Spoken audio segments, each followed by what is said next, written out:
There we go, everybody. Thank you for your patience.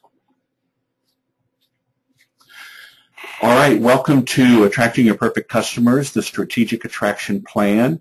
And this is session number 2 in your webinar series. This is a bonus gift to you for purchasing Margaret Lynch's either Ignite Your Power or the 7 Levels of Wealth Manifestation training. So thank you so much for that.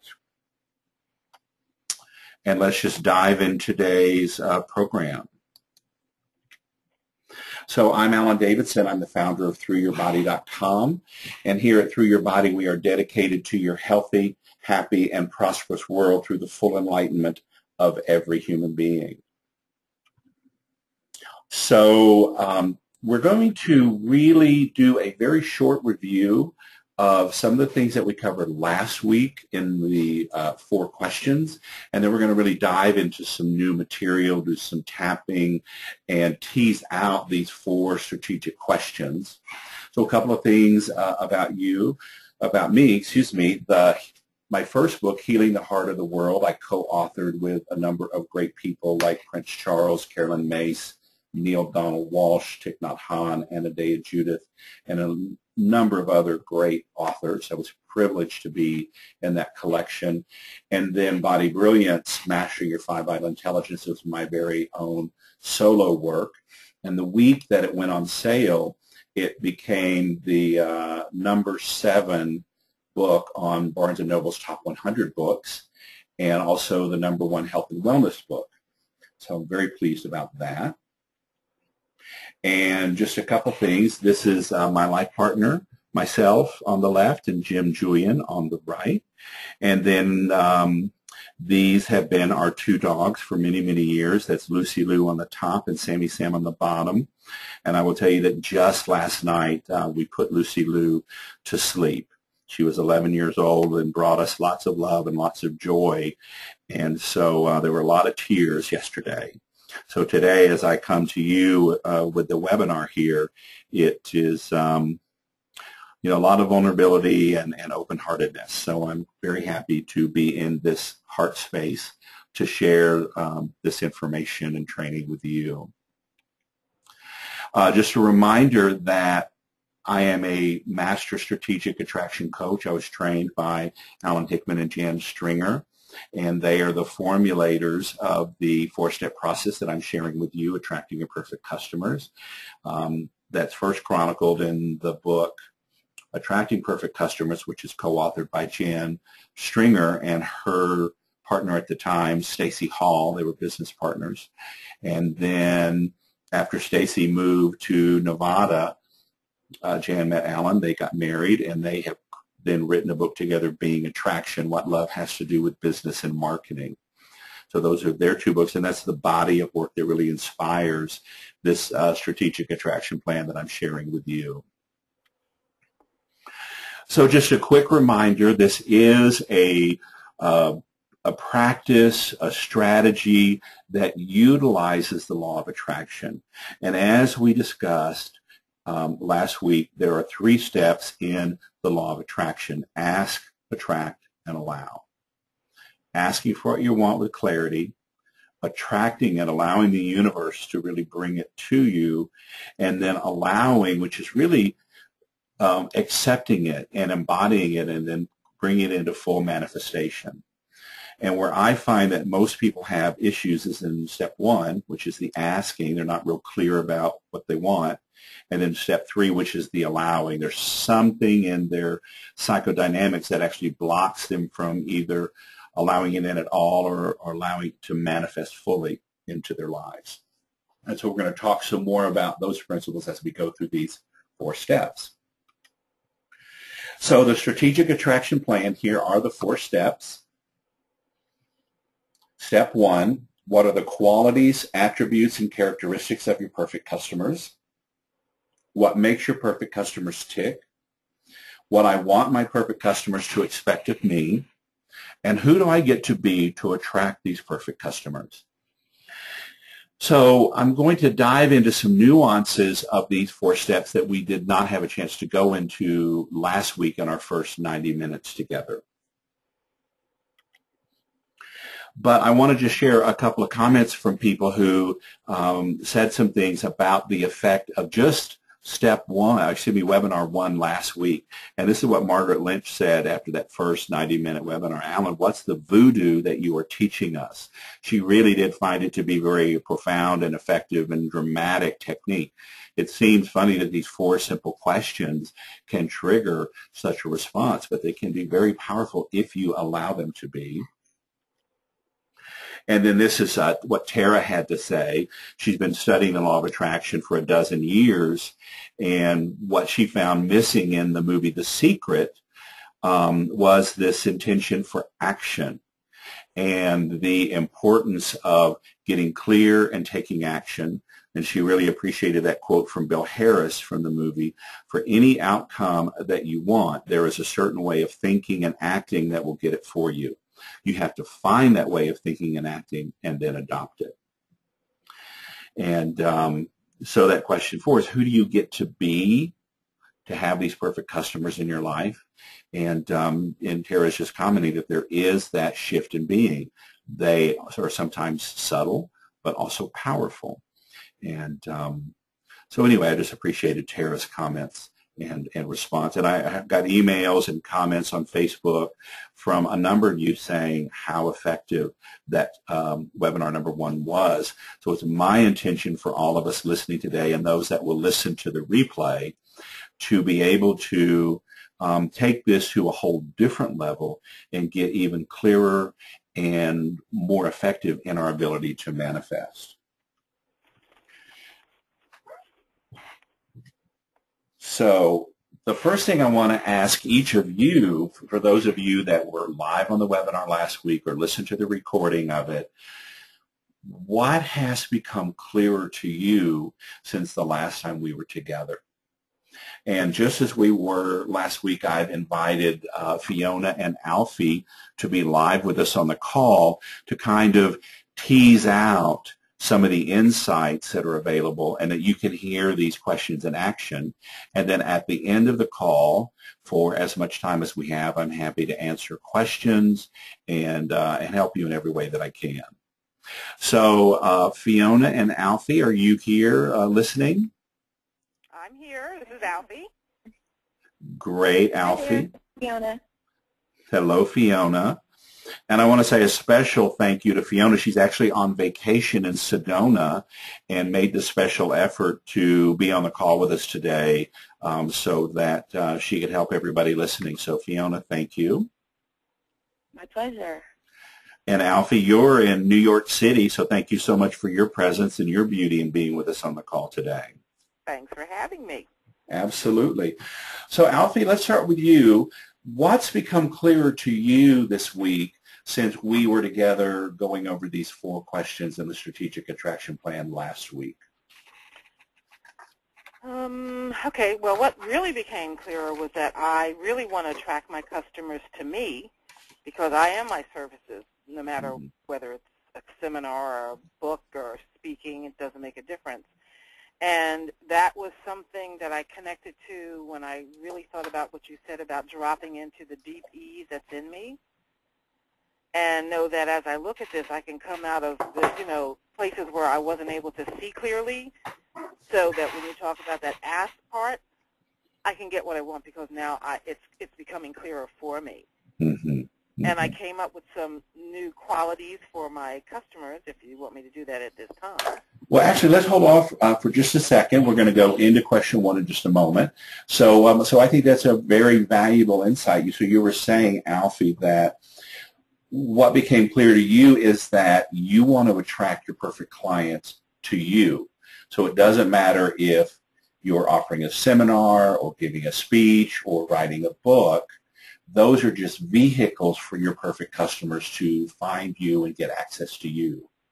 Yes. Great. And then another aspect of that was you just getting clear and clear and knowing what you want to ask for and then beginning the manifestation process for that. That is right.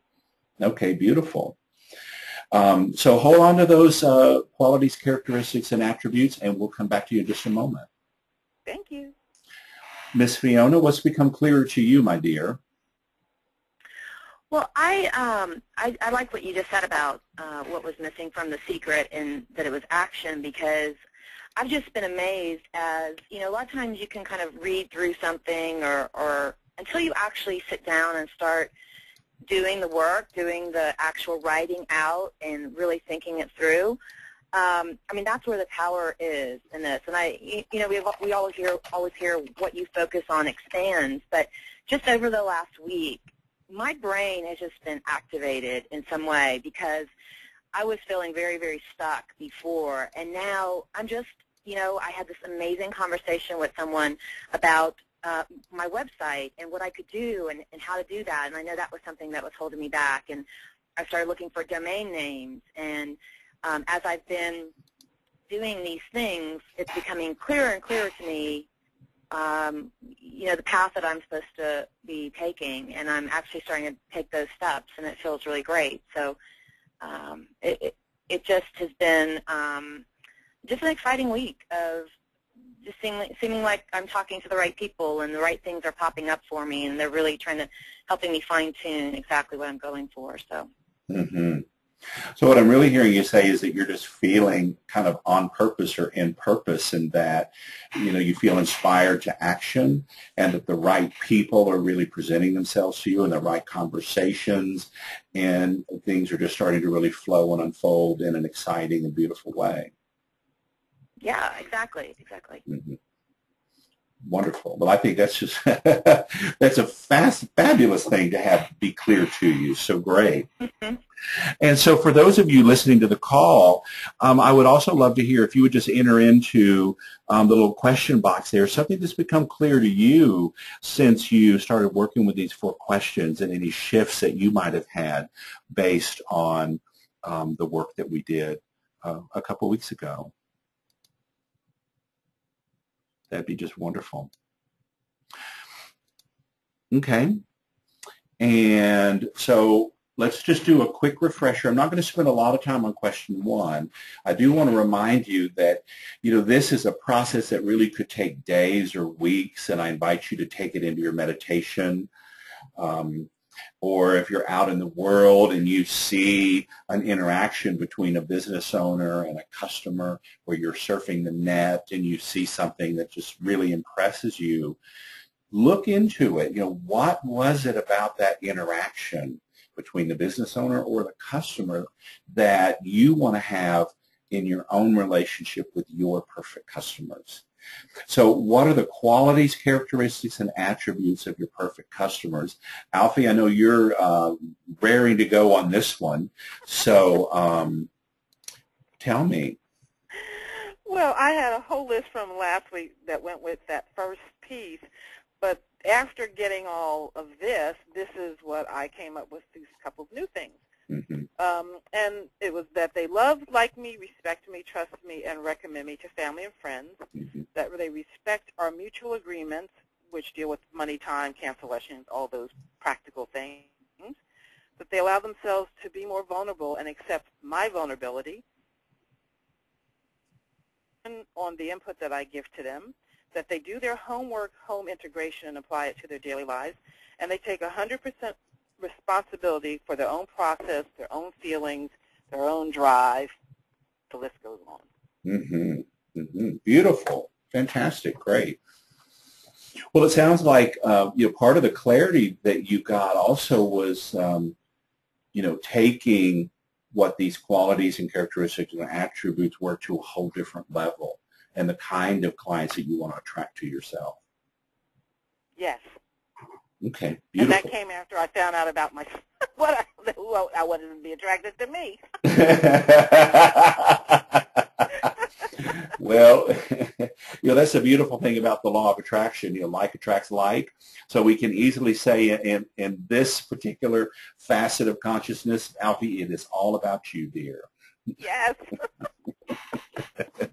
You can let that inner charismatic leader just shine, shine, shine. That's great. Thanks. Mm-hmm. I'm going to take that. All right, Miss Fiona, can you tell me anything that that you wanted to add or change for the qualities, characteristics, and attributes of your perfect customer? Yeah, I just I went through and I was writing and writing more, lots and more things, but really there was 2 interactions here at the hotel that really summed up for me what I was liking, and that was when checking in at the front desk, the girl was just so beautiful in terms of just making sure every need was met and just going out of her way to be calm and to be friendly, and it just exceeded our expectations in every way. And that's really what the kind of person that I want to attract to myself, realizing that you might be on your job or in your daily life, but this interaction that you have with other people is really where you create this kind of epicness to your life. The word epic keeps coming up for me this week, being epic, doing epic things. But they're the simplest things, you know, and as opposed to just, again, the bartender in the hotel, I said, you know, came up with great energy, and I said, you know, oh, what's great to do in Sedona? And he kind of just said, you know, it sucks here, and I had to move here, and there's really nothing going on.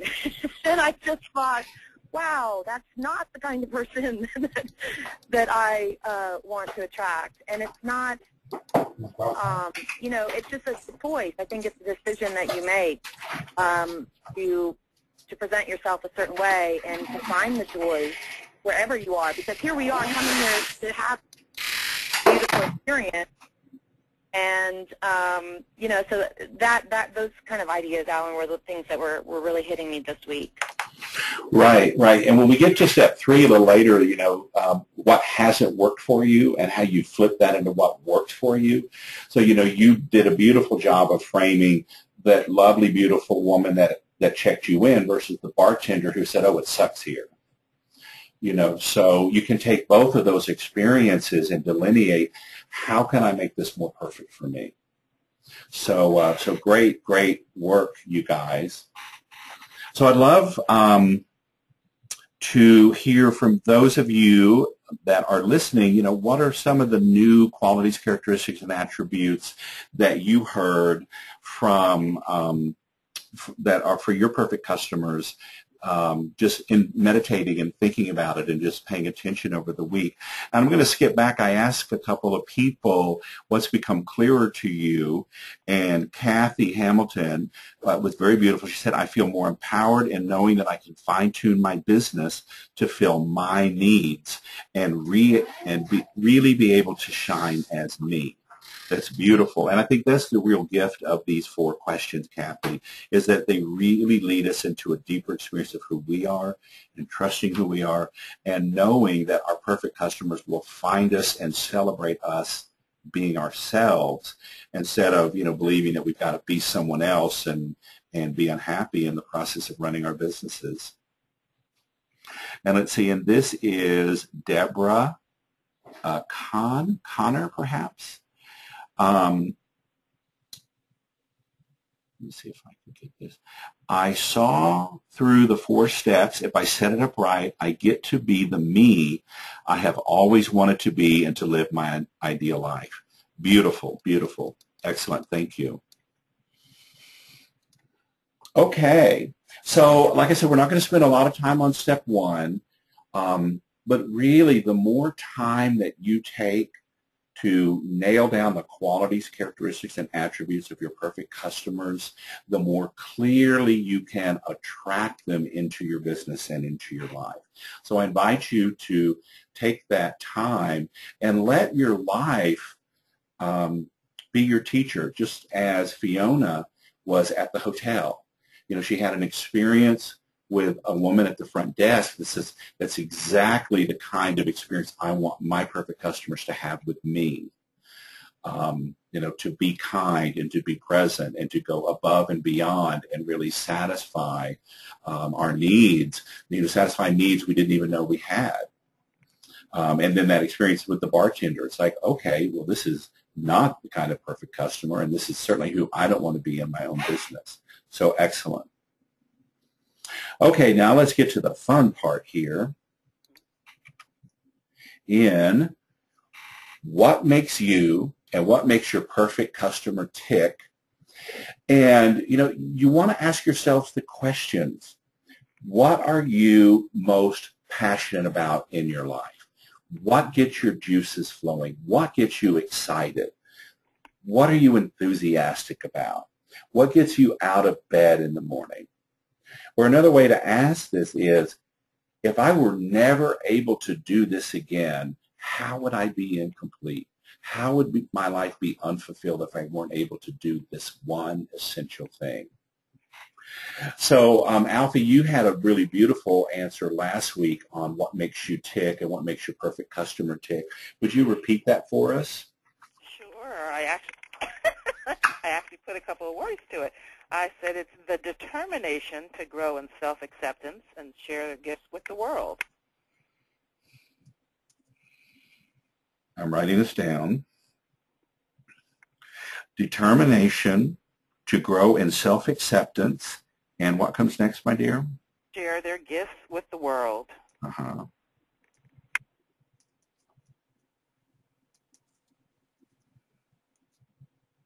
And, of course, if we were reframing this for you, we would say, I am determined to grow in self-acceptance and share my gifts with the world.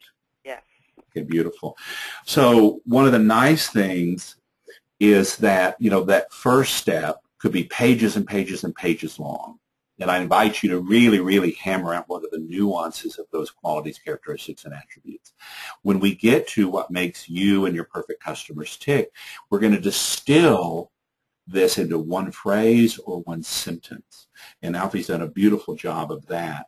So, Fiona, what makes you and your perfect customers tick? Excuse me.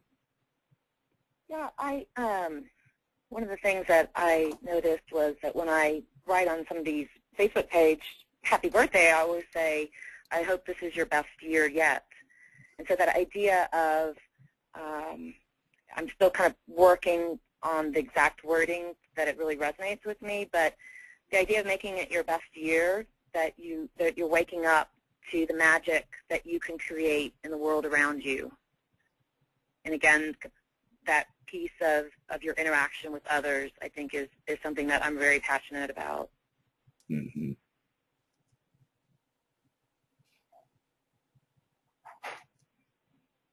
Really maxing out your experiences, because, this idea of epic, to me, it's just really, it's in those everyday moments. If you're already there interacting with someone, why not make it something where when you both walk away, you feel better, that you've actually created more joy in the world? So.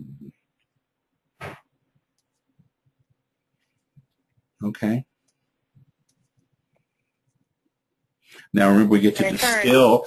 Yeah, we get to distill all this into one sentence. So, you talked about waking up to the magic, and really being interactive and dynamic and creating the world around you, maxing out our experiences, finding the epic in everyday moments, and just creating more joy in the world. So how would you distill all these vibrant, fabulous qualities into one simple sentence? Gosh, I love how you just said that, Alan. That I know it wasn't one sentence, but it's hard for me to distill it. Welcome to your mastery, my dear. Welcome to your work. Yeah. I think it's maybe maxing out the magic that you can create in your everyday interactions. How does that sound? Or so maxing out the magic, and what was the second part of that? That you can create in your everyday interactions. Uh-huh.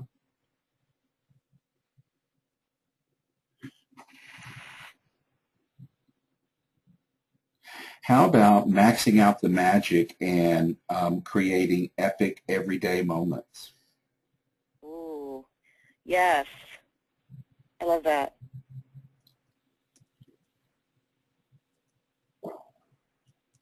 I'm writing this down myself. Say it again, Alan. Yeah. Maxing out the magic and creating epic everyday moments. Mm. And so, the real test of these tics, this is almost something that feels like a second skin or lives in your heart of hearts. And so when you are really plugged into what makes you tick, it's almost like, it's a guiding light. Or it's something that you can sort of measure, when you go into a situation like Fiona was talking about with the bartender, it's like, wow, is this a moment where this is maxing out the magic and creating epic everyday moments? So, some people would respond to that bartender and go, ooh, yuck, cooties. This guy is just, dumping all over my vacation. And somebody else might listen to that guy and be able to tap into that quality of magic and epic co-creation and stand there in a place of incredible compassion and say, wow, this guy must be really suffering. And how can I just be present in this moment and interaction in a place of love and dynamic attraction so that his negativity doesn't even affect me and I can still offer incredible, vibrant love in this moment. And that's when I'm standing in my most attractive power. So when you really get clear and distill what makes you tick, it's something that just feels so delicious to you when you say those words, and it just feels like you're pulling the curtain back on who you most are in your heart of hearts or at the core of your being. And so, like I said, I've been doing this process since 2006, and what makes me tick has definitely evolved and transformed over years, and so I invite you to do that. So, it's like I'll settle on what makes me tick, and that'll be good for a couple of years, and then, it's like, okay, it's time to take it to the next level. Take, sort of the metaphor of the onion, pulling it back. So I want to kick this up to the next level, and so we're actually going to do some tapping, because I know you guys are tappers. And so I'm pretty sure that most of the people on this call, since you come to this call via Margaret, are familiar with tapping and EFT, but just remember it's a way of accessing and neutralizing any negative or limiting beliefs or thoughts or energy patterns or emotions or vows or decisions that you've made in your life using the acupressure meridian points and tapping. And the points that I use are very similar to the ones that Margaret used. I use the top of the eye, the side of the eye, underneath the eye, under the nose, above the chin, right at the where your clavicle, your breastbone meets your breastplate. There's a real sensitive, tender point there. And then there's a place about 4 inches underneath your underarm. There's a lymphatic point there that's usually pretty tender. And then there's a place on the top of the head. So I'm going to start with Alfie, and I'm going to ask her a couple of questions that, so what makes her tick?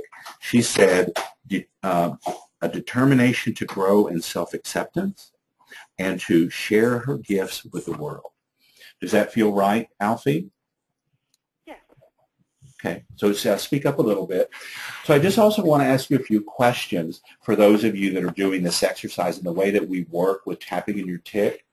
I want you to really hold that. I want you to say it out loud to me, Alfie, that you are determined to grow in self-acceptance and share your gifts with the world. I am determined to grow in self-acceptance and share my gifts with the world. Okay, beautiful. And how does that feel? Feels great. Okay, great. All right. And so on a level of 0 to 10, 10 being some kind of stress and resistance, and 0 being totally at peace and in deep ease and really being able to wear and manifest this tick, I'm determined to grow in self-acceptance and to share my gifts with the world. Where would you rate yourself on that? Emotionally, I'd rate myself, let's say 10 is the worst, I'd rate myself at a 5. Okay, great. So there's definitely some resistance then to Yes. actually embodying this tic. Okay, so what is the resistance? What are you noticing? What's the stress or the stressful thoughts that come up when you say this? For me, the stress is what I'm discovering lately is being in a place where I don't act out of the old place of what's the word for that? I guess the old place of fear and the old place of anger, which seems to go hand in hand. Uh-huh. So you got some fear and anger in the resistance. So just say more about that, please. For me, I found out that, to make a long story short, I have my sense of I've committed to this, I've committed to doing my work, and then I hear the little voices and things from the past, you can't do this, what have you. And my natural response to that was always, yes, I can, with this anger, but that anger kind of like keeps me from really getting in touch with, I really want this, and get to that vulnerable side and say, it's okay for me to feel all this, and recognize that's not the stopper. Okay. Okay, great. All right, so you ready to do some tapping? Yes. And for those of you listening, I invite you to tap with me. And even though that your tic may not have anything to do about self-acceptance or sharing your gifts with the world, the beautiful thing about EFT tapping when we do it in a group setting is what we call the borrowed benefits. And so I have seen over and over and over again, I'll be working in a group setting with people. I do a lot of live EFT tapping with groups, and I'll be focusing on one person. And the resistance and the stress to your own issues will completely dissolve and fade away if we really go thoroughly into a session. And I'll also tell you that if I were working with Alfie in a one-on-one session, we would really dive into what are the memories and experiences of fear, or what are the memories and experiences of anger that are sort of the sources of this resistance. Now, that's much deeper than we have the time and space in this webinar today. So I'm just going to do a much more simple way to show you how you can begin to use EFT tapping in working with these 4 questions and really getting clear on what makes you tick and how to really anchor it into your body and your energy field. Okay, so Alfie, you ready to do some tapping? I'm ready. Okay, great. So we're going to start with a karate chop point, which is that place on the side of the hand, and that's where we do the setup phrases, and then we'll move to tapping on the points. Okay, so Alfie, you ready to echo? Yes, I am. Here I am. Here I am. I'm tapping in my tic. I'm tapping in my tic. And I can feel this resistance. And I can feel this resistance. I feel the fear. I feel the fear. And I feel the anger. And I feel the anger. And I choose to deeply love and accept myself anyway. And I choose to deeply love and accept myself anyway. In spite of all those can't-do voices. In spite of all those can't-do voices. All those times the voices have told me it's not going to happen. All those times the voices have told me it's not going to happen. You can't do this. You can't do this. I can feel myself getting angry right now. I can feel myself getting angry right now. And I choose to deeply love and accept myself anyway. And I choose to deeply love and accept myself anyway. I choose to be vulnerable. I choose to be vulnerable. I choose to be the possibility. I choose to be the possibility. Of being my tic. Of being my tic. I choose to grow in my own self-acceptance. I choose to grow in my own self-acceptance. And I choose to share my gifts with the world. And I choose to share my gifts with the world. I also honor. I also honor. All of the years of fear and anger. All the years of fear and anger. That have kept me in defense. That have kept me in defense. It's the complexity of who I am. It's the complexity of who I am. And girl, I am some kind of complex. And I am some kind of complex. And I choose to love all these aspects of myself. And I choose to love all the aspects of myself. Okay, and now let's tap through the points. Here I am. Here I am. Tapping in my tic. Tapping in my tic. And then I can feel this resistance in my body. And I can feel this resistance in my body. I feel the tightness in my body. I feel the tightness in my body. I feel my energy contracting. I feel my energy contracting. The fear and the anger. The fear and the anger. And just working your way through the points, everybody. I feel that fear. I feel that fear. I feel the anger. I feel the anger. All the ways that I resist my vulnerability. All the ways I resist my own vulnerability. Mm-hmm. And I choose to love and accept myself. But I choose to love and accept myself. I deeply and profoundly accept myself. I deeply and profoundly accept myself. The fear and the anger included. The fear and the anger included. The vulnerability that I most want and desire. The vulnerability that I really, really want and desire. The self-acceptance that I cherish. The self-acceptance that I cherish. That I know is essential for sharing my gifts. That I know is essential for sharing my gifts. And all of those voices. And all of those voices. All those voices that tell me I can't. All the voices that tell me I can't. I won't. I won't. I shouldn't. I shouldn't. I embrace them now. I embrace them now. I welcome them. I welcome them. They are my defense. They are my defense.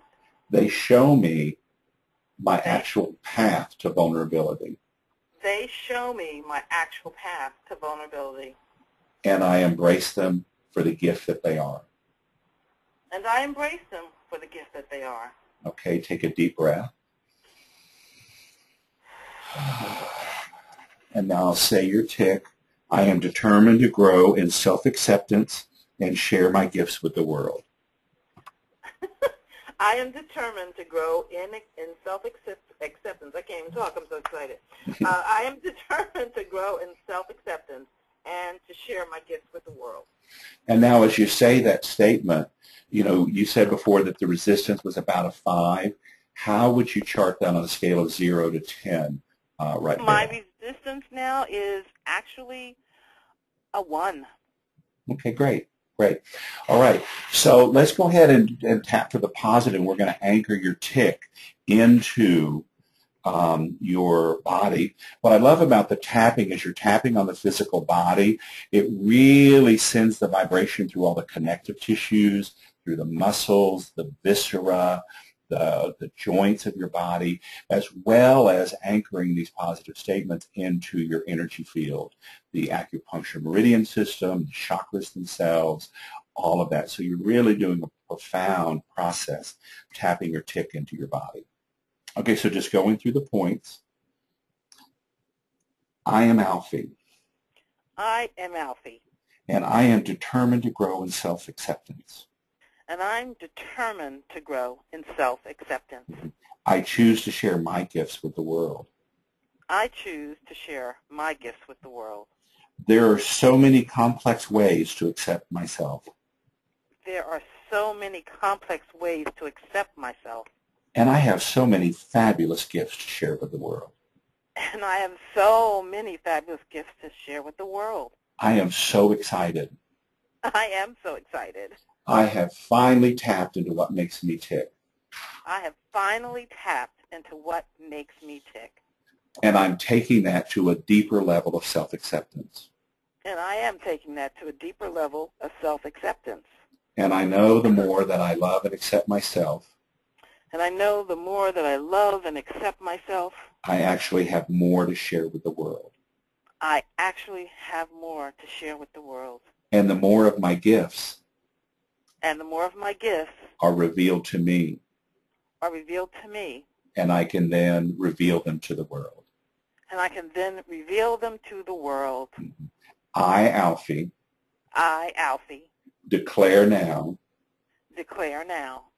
that I am determined to grow in self-acceptance. That I am determined to grow in self-acceptance. I choose to consciously grow in self-acceptance. I choose to constantly grow in self-acceptance. And consciously grow in self-acceptance. Say again? And consciously grow in self-acceptance. And consciously grow in self-acceptance.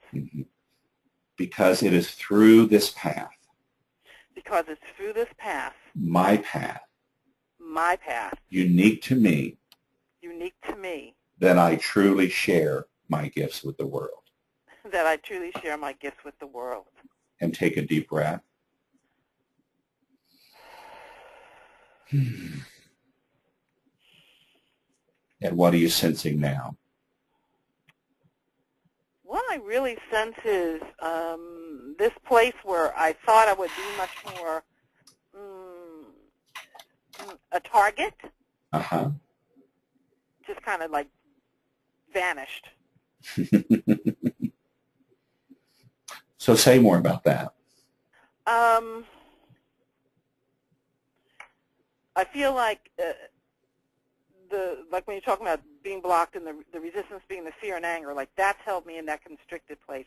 That's a persona that I'm familiar with, that I think a lot of people are familiar with me who really know me.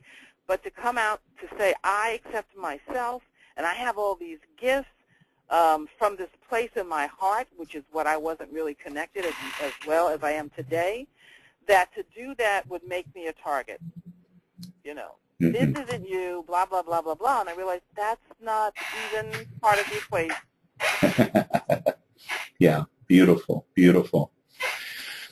So I really invite you to meditate with this tick that you have here, and even do some mirror work and repeating it to yourself, and find the perfect flow of the words and get the right fit for the words in ways that just feel, again, that deep ease, but a level of excitement, enthusiasm. It's like, God, I'm so excited to be this in my life, to be this in my day every day. And just do the tapping, work with the resistance to that, and then work with really embedding this tick into your bones and into your connective tissues and into your energy field. Yes. Okay, beautiful work. Thank you, Alfie. Thank you, Alan. Miss Fiona? Yes? Are you ready to max out the magic and create epic moments every day? I am. So I want you to say that out loud for me. Okay. I max out the magic in creating epic everyday moments. Okay, great. And how does that feel for you? I love it. But the resistance is coming up. So tell me about the resistance. What do you? Well, first, before we go into the resistance, tell me, just on that scale of 0 to 10, how that tick feels for you. Well, I mean, it's a 10 in terms of I love it. But in terms, do you mean it for the resistance? Yes. Alan, where I am? Yeah. I mean, I'd say I'm probably like an 8 on resisting it right now. Okay. So I just want to get clear. In the EFT, we always say that 0 is that place of deep ease and acceptance, and that 10 is the most stressful. So when you say you're feeling an 8, there's a high level of intensity and stress in the resistance to this? Yeah. Okay, great. I just want to be clear on that. Beautiful. So tell me, what's the resistance? What's the stress that's coming up as you say this dynamic phrase you most want for yourself and who you choose to be in the world? Well, there's kind of two different things that seem to be coming up, and the first one is that by declaring that, by saying that, then I want that, but then what about the days where my energy is low, or what it feels very scary to actually put that out there, and then almost as if then there's judgment coming up of myself, and then other people would be like, well, she's not creating any epic moments with me, so there's that piece of it, and then I also have that feeling of like, well, is that exactly what I wanted to say? Is it that perfection that comes up, is that really what it is that I want it to be? Maybe it should be a little bit different, or let me play with the words, and I want to get this all right in this moment instead of letting it go and saying, this, like you just said, it's going to evolve and it's going to change. So that's really where the resistance is coming up as well. Right. Beautiful. Okay, great. All right, we ready to do some tapping? Yes, please. Okay. Here I am. Here I am. And everybody, we're tapping on the karate point, and I invite you just to repeat the words with Fiona and just notice what your own resistance is, what your own SUDS is what we call it, the subjective evaluation of your own resistance to your tic, and just see if it shifts by working in the way that Fiona's working with me. Okay, so Fiona, here I am. Here I am. And I have this amazing tic. And I have this amazing tic. I am choosing to max out the magic. I am choosing to max out the magic. And creating epic moments every day and every way. And creating epic moments every day and everywhere. And yet I can feel this resistance within me. And yet I can feel this resistance within me. It's scary. It's scary. What if I don't get it right? What if I don't get it right? What if my energy's low? What if my energy is low? What if people judge me? What if people judge me? Heck, what if I judge myself? Heck, what if I judge myself? And that's the contradiction that's me. And that's the contradiction that's me. And I choose to deeply love and accept myself just the way I am. And I choose to deeply love and accept myself just the way I am. Contradictions. Contradictions. Resistance. Resistance. And fabulousness all together. And fabulousness all together. Because I'm a complex being. Because I'm a complex being. And I choose to love all aspects of myself. And I choose to love all aspects of myself. It's my defenses that have gotten me this far. It's my defenses that have gotten me this far. And I embrace them. And I embrace them. It's those resistances to my tic. It's those resistances to my tic. That have kept me safe. That have kept me safe. And in this moment. And in this moment. I choose to be grateful for them. I choose to be grateful for them. I embrace them. I embrace them. I welcome them. I welcome them. Because they show me my path to vulnerability. Because they show me my path to vulnerability. And that's how I genuinely live those magic moments.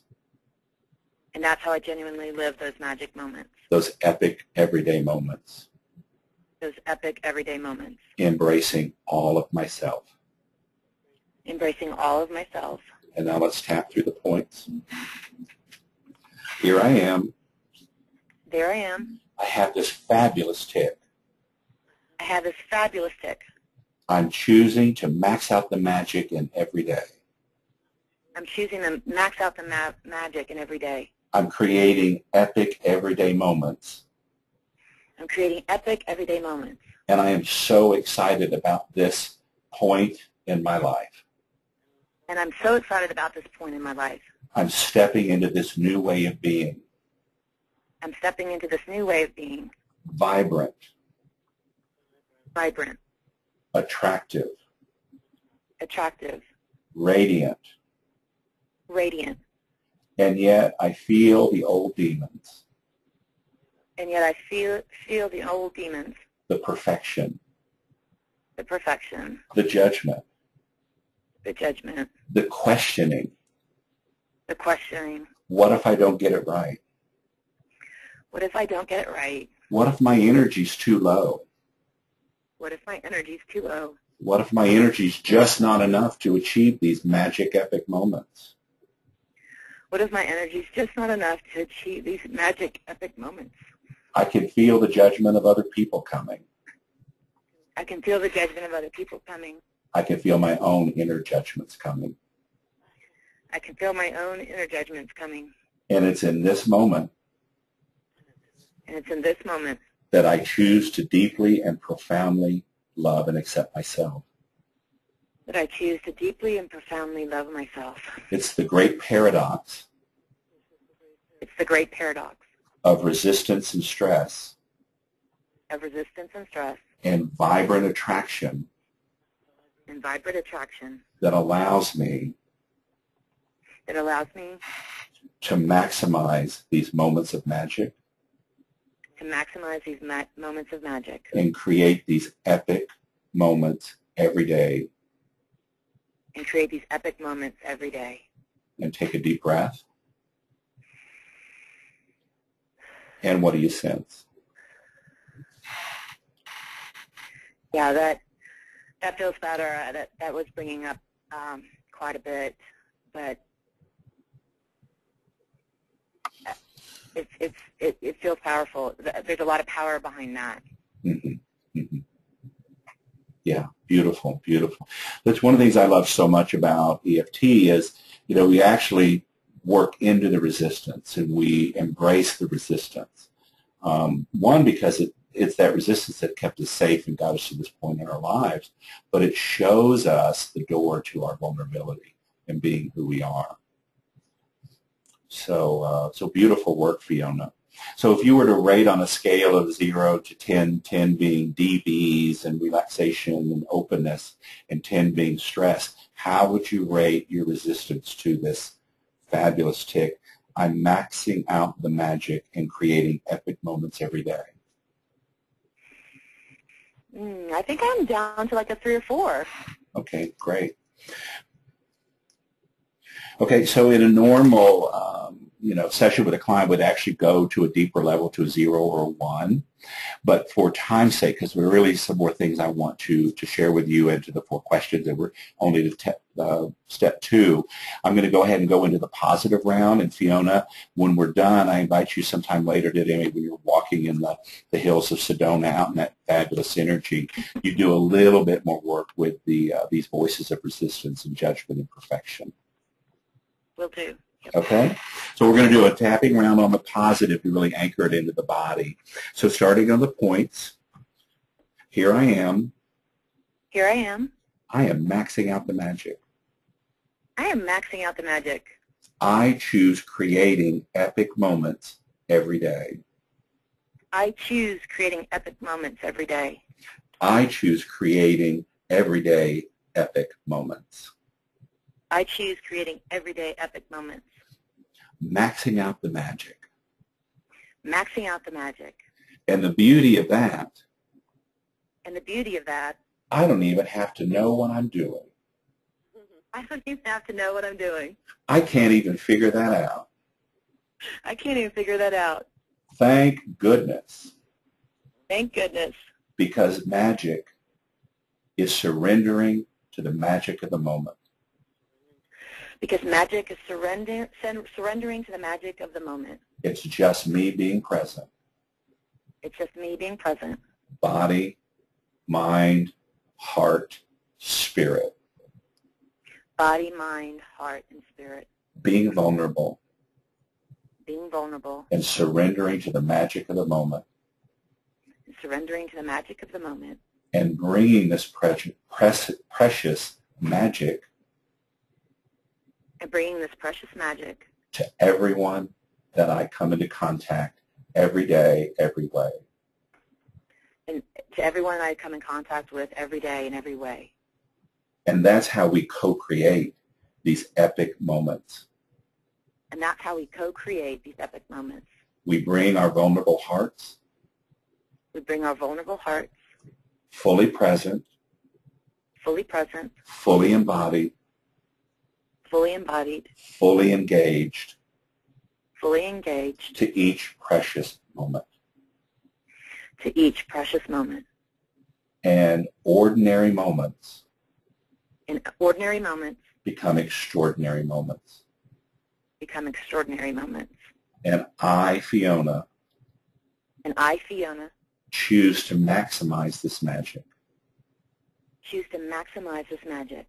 I, Fiona. I, Fiona. Choose creating these epic moments. Choose creating these epic moments. Every moment. Every moment. And every day. And every day. And I choose the delicious unfolding. And I choose the delicious unfolding.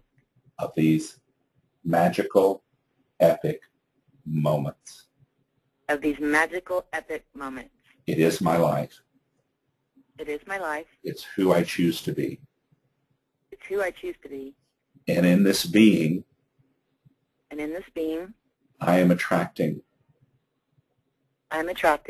every perfect moment, every perfect moment, every perfect customer, every perfect customer, every perfect experience every perfect experience for further magic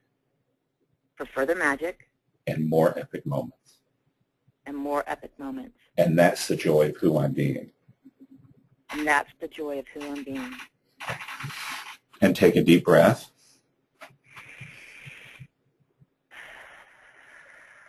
Wow. And what do you sense?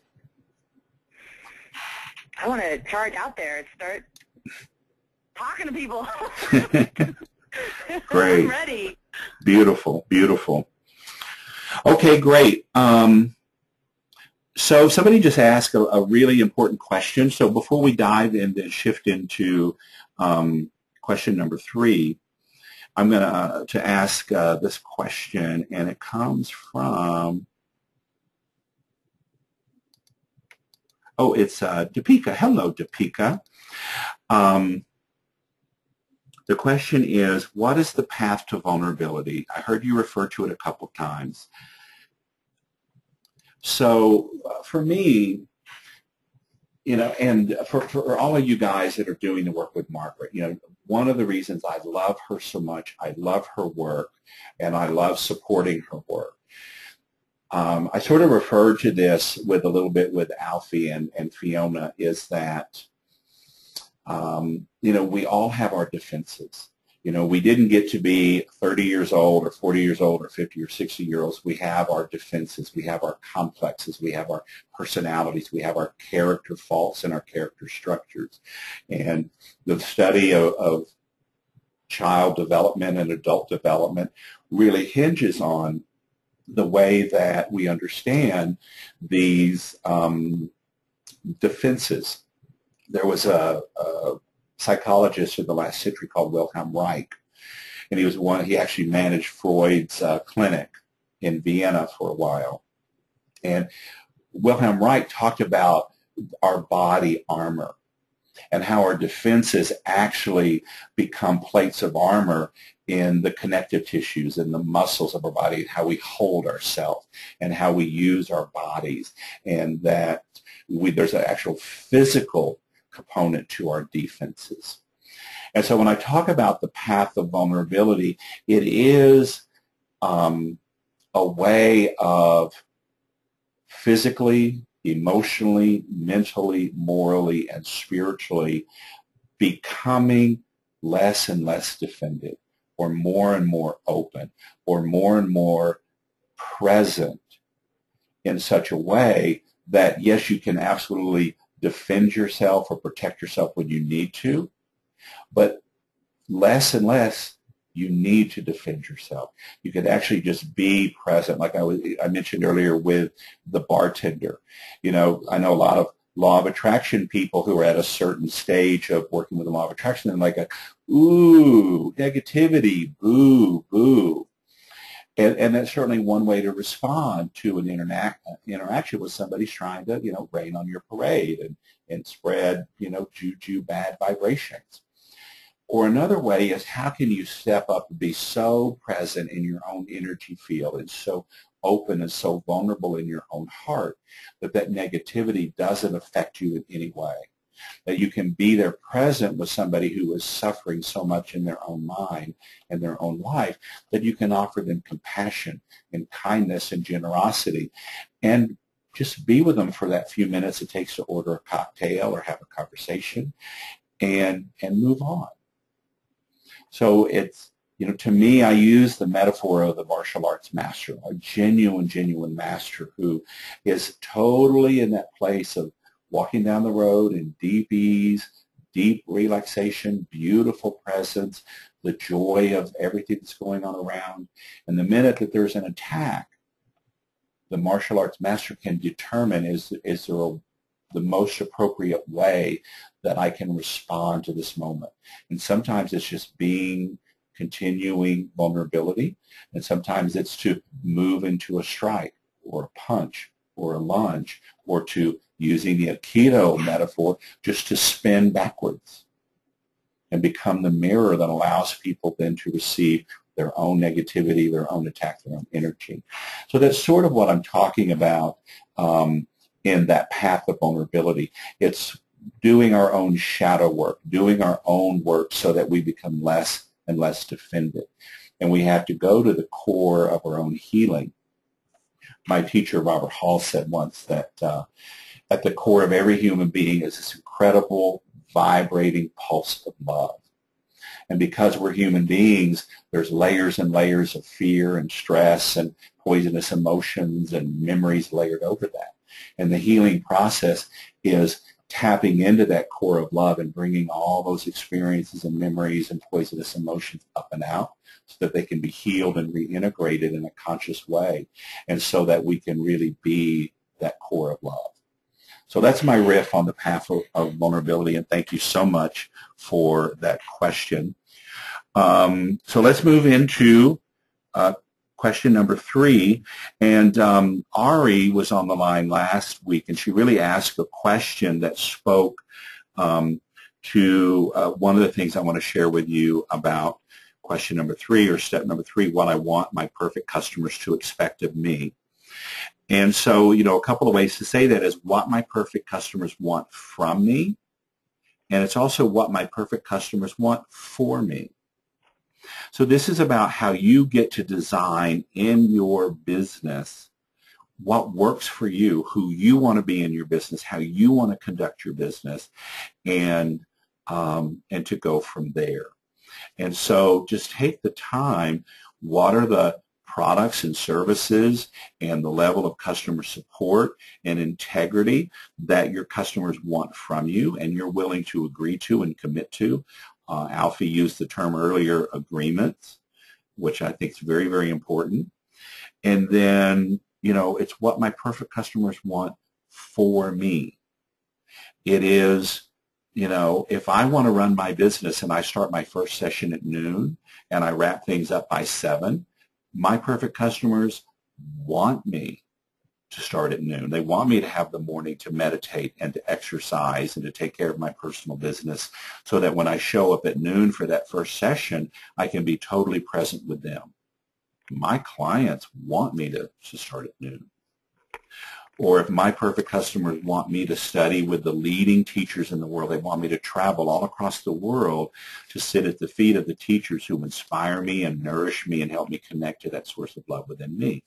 So that's what they want for me, as well as what they want from me. So, you know, that's one piece of this question.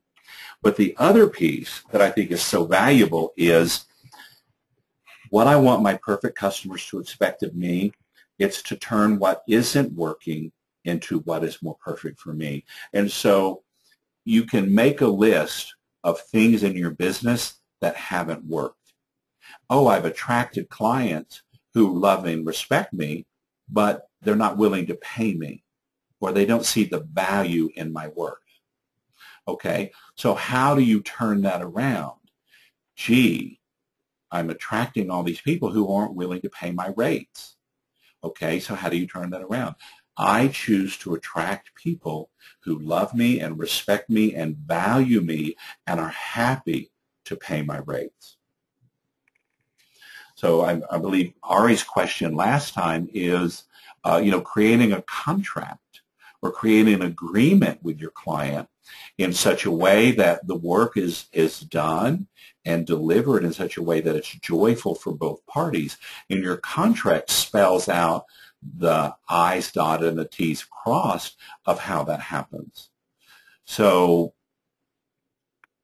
you know, when something isn't working for you, you feel like you're giving too much of your time to satisfy the contract, you get to go in and renegotiate the agreement and say, okay, I want you to be 100% happy with what you get, and these are the way that we choose to work to get to that end so that we're both happy and nourished and joyful in the process.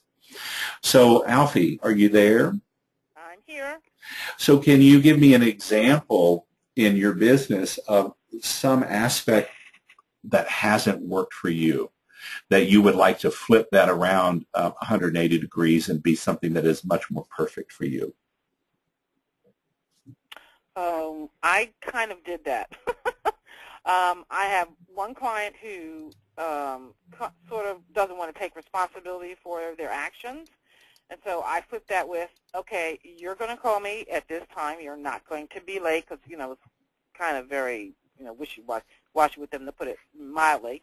I had the set time, but at that point, I really kind of was going into my defense. I don't want to be like this enforcer, but now I've moved it to, this is the time we meet. If you're not here at that time, then we don't make that time up. That's lost time to you. Mm-hmm.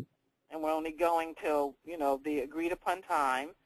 And it's your responsibility to do that. And I did the 24-hour cancellation policy, which has stopped a lot of I can't, maybe I can. And that was really a big one for me, really was putting down what I really expect and really want to have, where I have my own boundaries and they're very clear. Right, right. And here's, something a trick to when you start to negotiate agreements with your clients. It's very important you get to show them the value of that agreement for them and for you. So that's one way you can sort of keep that enforcer from sort of stepping in and setting these, hard boundaries. So when you think about it in terms of a conversation where all you're doing is you're creating an agreement where they understand the true value of, here's the transformation of a 50-minute session, a full 50-minute session with me. And this is the transformation that's possible for you. But to have that transformation and to have me present and fully engaged in working with you, you've got to show up on time. Right.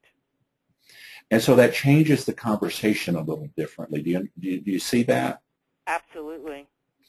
And so if I come up across a client that is consistently late or they're having issues meeting, I'll tell you it's been a long time since I've had that, but I have to ask myself, where have I not been clear enough to show them the value of our work together? Now, one way to say that is they're just not a perfect customer for me. But if I'm doing a really, really deep inquiry, it's like, well, how have I not communicated the real value of our time together and the transformation that's possible?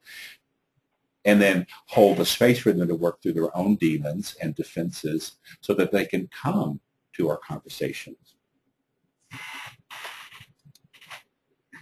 Right. Okay, is there another example of something that hasn't worked in your business that you would like to do a turnaround on? I think for me it's really going to be changing some of the wording and maybe all the wording in my website to really speak, as you said, what makes me tick, rather than just kind of like the information of, this is this, this is that, this is that, Right. and my history. Right. So I think I mentioned this last time to you guys. So Alfie, do you have a living, breathing, perfect customer in your life right now? Somebody that just really gets the value that you offer and that you're delighted to be with and is happy to pay you? And yes. So what I do, I have those two people in my mind, and I actually have physical pictures of them. So when you write your website copy, take a picture of your perfect customer and write to that person. Okay. And when you're writing one-to-one, you're telling them, you're imbuing the energy of your copy with what makes you tick, what you're passionate about, the transformation that's possible for them, the agreements that are necessary for that transformation. It will totally change the quality of your writing. Okay. I see that. Well, it makes it a lot more sexy and energetic. It's not just, oh, here are the facts. Right, and very personal. Yeah, it's much more personal. Intimate. Yeah, and I believe you said that one of the things that your perfect customers expected of you was to have a website that was beautiful, attractive, easy to navigate, and they could find it easily. Yes. So, here you're already speaking to that. Cool. Okay. All right, Miss Fiona, are you there? I am. So is there something in your business that has not worked for you in the past that you would like to turn around? Yes, I found that anytime I've worked with someone who is really on a bare bones type budget, that's really trying to kind of cut the rates or really come in, under where I'm comfortable, it really hasn't worked out either to my satisfaction or really to theirs. And that's speaking of my past business as an imitation designer. So that's something that I would like to nip in the bud for going forward. Mm-hmm. Okay, great. So I kind of changed it around, and I said that my perfect customer appreciates what I have to offer, that it's valuable to them, and that they're thrilled to pay me. Right. Yeah. They can afford to pay me. Oh, yeah. Yeah, they can afford to pay me, and they're happy to pay me. Mm-hmm. Yeah, that's, as a product launch manager, that's one of the questions we pretty much ask right up front. What's your budget for the launch? And I can't tell you how many people say, well, I'm looking for somebody that'll do it on 100% commission. Like, well, good luck with that, girl.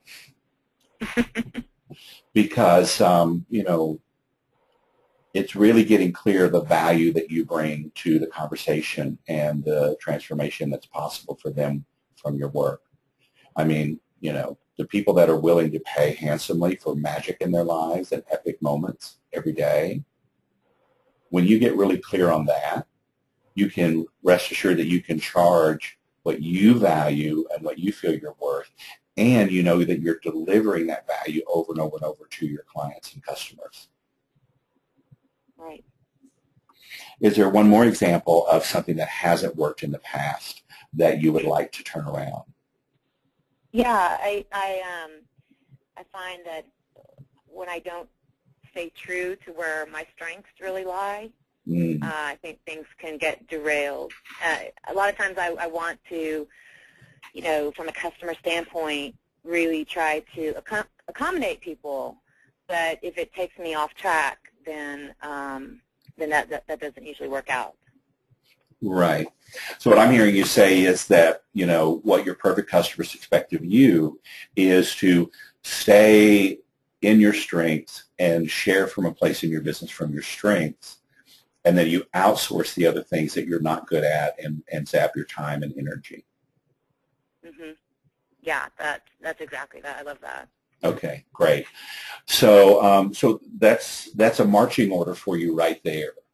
Is that, okay, I need to now build my dream team of people that I'm outsourcing to that are handling the parts of my business that I'm not good at or that I don't want to master, and that I can then focus on my own magic and epic moments, and just focus on those strengths that delivers that. And I'll tell you, for those of you that are entrepreneurs, that's a really hard place to be at, to really trust that I'm just going to focus on my strengths and I'm going to find my dream team and outsource all this stuff. And there's sort of that straddling two lines of two worlds of, the expense of having these other people in your business. But when you can make that choice and make that leap, that's, for me, when I really started vibrating at a whole different level in my business and in my work. So for those of you listening to the call, and thanks for hanging in there with us. I realize we're 75 minutes into it now. We still have one more step here to go to. If you want to enter in something into the question box, what's something that you would like to turn around on your business, something that hasn't worked for you that you would love to flip around. I'd love to see some of those. Thank you. And we're going to go to number 4 right here. And I'm just going to remind you this quote from Bill Harris. For any outcome that you want, there is a certain way of thinking and acting that will get it for you. You have to find that way of thinking and acting and then adopt it. And that's really, sort of the point of how you begin to shift your being. But let's dive into how you can do that. Who do I get to be to attract my perfect customers? And there's two parts to this, and I'm going to show you the parts that are really helpful to me. I promised you a way of getting clear on who you get to be, and then a prescription for change and for being. And that's these two parts of step number 4. So one of the ways is you get to become the avatar of your own being. Who do you get to be? And so, I'm thinking about Fiona as like, the mistress of magic and epic moments, or something like that, finding the words that really help you. Here are a couple of examples of avatars that people created. Fun and fabulous guide on your freedom ride. The Zen master of closing sales. The wizard of practical business and intuition. The CEO of my heart-centered business. Actually, that's the one that Margaret really resonated with, Margaret Lynch. So, you kind of think, who do I most get to be? And you sort of create an aspect of yourself, your finest self, your highest self, your most attractive self. And then, some people like to assign a fun little name. That's totally up to you. But then you get to do some more work. What are the qualities, attributes, and characteristics of you being your finest self, your highest self, your most attractive self? So that's phase 1, and that's you creating your own avatar of being. But this is the more important. This is where you really start to take action. And you go back to step 3. What are the things my perfect customers expect of me? And you look at that list, and I really invite you to be as thorough with it as possible. And then you look at what is true 100% of the time right now, and then what is not true 100% of the time right now. And those things that are not true, you put a star by them or circle them or underline them or whatever. And then you go and make a sub-list of all the things that are still not yet 100% true in your life and in your business. And then you just prioritize them. You make a sub-list, you prioritize them, and you declare to yourself, and this is very important. So it's like Fiona said that she was going to just focus on her strengths in her business, and she was going to outsource those parts of her business that she wasn't good at or didn't want to master or zapped her energy and attention. So Fiona could say to herself, okay, it's the end of August. By the last day of September, I will have made a list of all the outsourcers or the employees or the people in my business that I need to run these key aspects that are not my strengths. And I will have placed ads on, different sites or talk to different friends where I am in the process of attracting those outsourcers to me. So you set a time and a place where that quality and attribute will be true for you. And then you look at, now what's the number one action step that I can take today? What's the single most next thing I need to do? Now, in Fiona's example, it might be, okay, I need to look at all the different aspects of my business that need to be operating and humming for me to succeed. So that might be a web designer, it might be a copywriter, it might be a bookkeeper, it might be, a strategic business coach. Fiona, what are some of the other people that you need in your business to make sure that it's operating at 100%? Yeah, the accountant, bookkeeper, definitely that's not my strength. And the website, what you said about wanting to do it all, it's a trade-off between, oh, I could learn that, I could do that, so you don't have to pay out the money, versus somebody that's ready to go and can have it done. So those two are the key things that are popping up for me right now. Mm-hmm. Okay, great. So, you could just say for yourself, okay, by the end of September, I'm going to have taken action on making sure that I have the right accountant or bookkeeper in my business. So whether that's, email 3 friends and ask for a reference, or post an ad someplace in my city where I can find the perfect accountant for an entrepreneur like myself. But you've got one action that you've declared with an end, with an end in sight. Mm-hmm. And you just keep doing that till it's 100% true. And you just systematically work down your list, step 3, what my perfect customers expect of me is. All the things that are unfinished and unresolved yet in your business. And that's the prescription for change that you need. That's how you become the person that attracts these extraordinary customers into your life. I used to say that, in relationships, all these people were looking for their knight in shining armor. Well, you've got to become the knight in shining armor before you can attract a knight in shining armor.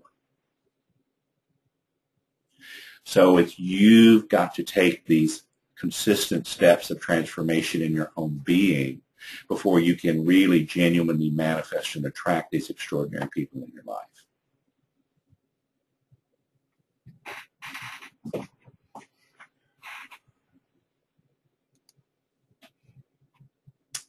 Alfie, any comments on this? Yeah, I saw for myself a lot of things are going to come out, so I can see how to change some of the things on my website, which is a real easy fix. But for me, I'm really looking at finding where I live is just so much light, it just really messes up all my videos. So I'm going to find some place where I can get my videos done. Mm-hmm.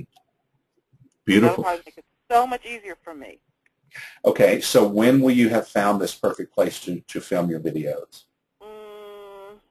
Well, I like the end of September because I got to make some phone calls. It might be before that. Okay, great, perfect. Right, you set the intention. By this date, I will have found the perfect place to film my videos.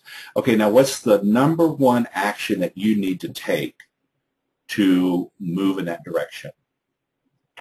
I definitely have a couple friends I can ask. Okay, so it's email. Yeah. Email 2 people. Yes. Okay, about references. You might also think, okay, I'm going to do a search on the web for video or film studios and just get a sense of what their rates are per hour. Right. So going into these conversations with your friends, this is what the kind of going rate is. Right. Yeah, okay. Okay, great. And somebody asked a great question, what's the easiest way to prioritize to prevent overwhelm? And that's really, really very important. And, I have to say I work on my intuition. So, I look at a list and I look at my step number 3, what I want my perfect customer to expect of me, and I might have, 20 things written down and 10 of them are circled because they are not 100% true all the time in my life and my business right now. So I look at those 10 things. I will usually write them down on a Word doc, and I will look at, okay, here is the one that is going to give me the most joy in my life, and then here's the one that's going to give me the most bang for my buck in my business. And I usually look at those 2 things. What brings me the most pleasure and delight and joy, and which is the most essential for moving my business forward. And those are the 2 that will become my top priorities. And then I will look at, okay, now when do I want these 2 to be 100% true in my life and my business? And declare that, set a date for it, write out a statement on such and such a date. On the last day of September in 2012, this will be true in my business. Then, underneath it, what is this first action step I need to take to make this a reality? And as Alfie was saying, I need to send 2 emails to people asking for a reference. That's, it's that simple. And then what's the next step? And what's the next step? So that's how I do it. And I also will look at that and just sort of intuitively say, okay, here's what's going to give me the most growth. And if I'm really resisting something, if there's something on that list that I can tell I'm really like, oh, I'm not going to go there, I don't have the time, I don't want to go there, I could feel some emotional resistance. It also tells me that there's a pretty big bang for my own personal growth and personal development there. Okay, Fiona, you want to say anything before we wrap this up? No, I think that's great. I'm just right now mentally going through, I can do this, I can do this, I can do this. So I think that's really kind of where the rubber meets the road in creating the action steps, the next steps. So it's fantastic. Exactly. And, this is, the criticism that I hear over and over and over about the law of attraction, the secret, is that it's really just, it's wishing and hoping, which is beautiful. It's an important part of the manifesting process. But until you take wishing and hoping and yearning and longing and attracting and couple it with strategic action, then it's never going to manifest fully into your life. And so here is your prescription for change and work and evolution, and you've got your action steps. And you just keep coming back to this 4-step plan and manifesting and creating.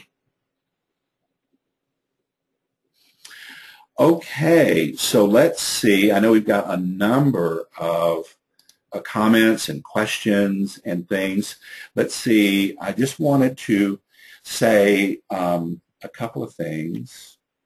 Okay, so the art of allowing, there is this place of you've got your prescription for change, you've got an avatar of being that you're creating for yourself, and it's like, how do you then begin to embody these 4 steps, these 4 principles, so that you are setting an intention, you're attracting, and you're manifesting, you're embodying into your life all the time. And that's what the art of allowing is. And so, the metaphor that I like is the movie The Matrix. It's free your mind. It's moving to that path of vulnerability. How do you live your life in such a way that you are open, that your unconscious, your conscious, and your superconscious minds are all integrating freely and completely in such a way? And I talked about how important it is to do shadow work. One of my teachers, Ken Wilber, says body, mind, spirit, shadow. You've got to have practices that, nurture the body, clear the mind, evolve the spirit, and do your shadow work, which is, to me, it's really emotional intelligence work. It's how do you go in and look at the resistances, the defenses, the complexes that we have that keep us stuck in our life. And that's why I love Margaret's 7 Levels of Wealth Manifestation, because it is deep, deep shadow work. Now, specifically, that's around money and wealth and manifestation. Some of us have shadows around sex or love or health or our bodies or whatever that might be for us. So whatever your shadows are, dance with them and heal them. Joanne, who was on the call last time, asked me about my live event that's coming up in November, which is, it's really the essence of what I call emotional healing. It's Brilliant Heart, Still Mind. I've been teaching meditation for over 30 years. It'll be in Houston, Texas, November 16th, 17th, and 18th. You can learn a little bit more about it if you go to throughyyourbody.com/brilliant heart. And that'll tell you just some of the basics. I'm still working on my copy but I wanted to have you guys to look at something. So that's there for you. And then also, about my book, Body Brilliance, Mastering Your 5 Vital Intelligences. You can find it on Amazon for sure, or you can go to my website, throughyyourbody.com, brilliance.html. And if you order it through my website, there are a lot of bonuses that you can get that are not available through a bookstore or Amazon or anything like that. So that is that. So I want to come to questions. And see some people have made some great comments. So if there's any questions you have at this time, please enter them in the question box. If we have some time, I'm happy to do some tapping with people on their tics. Let's see.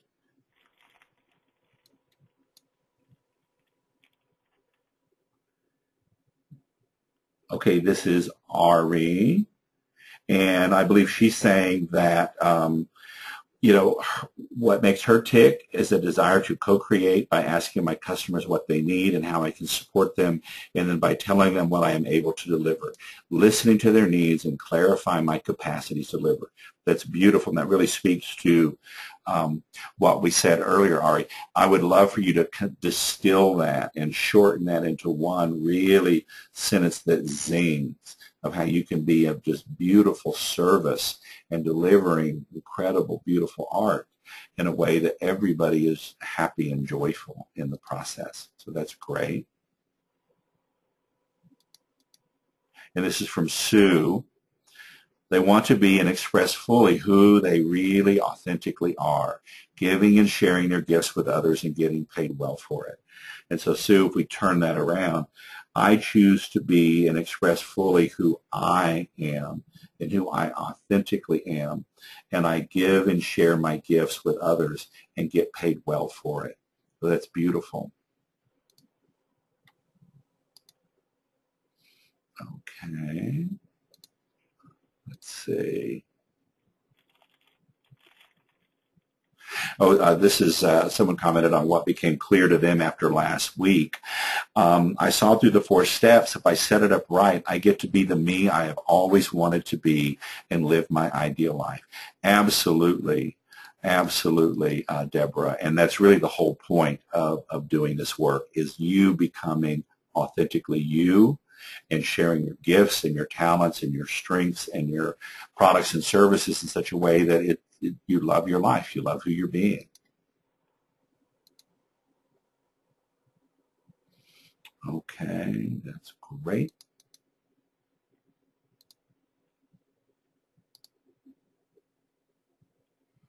And Helen said that she feels super focused on what I want to achieve. So, you know, what became clear to her from going through the 4 steps was just this sense of being really focused on what she wants to achieve. Beautiful.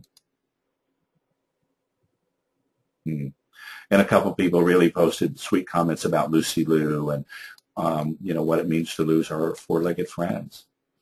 So if there's any other comments or questions, I'm happy to answer them. If you want to do a little tapping around your tic and resistance to that, I'm happy to do that. Just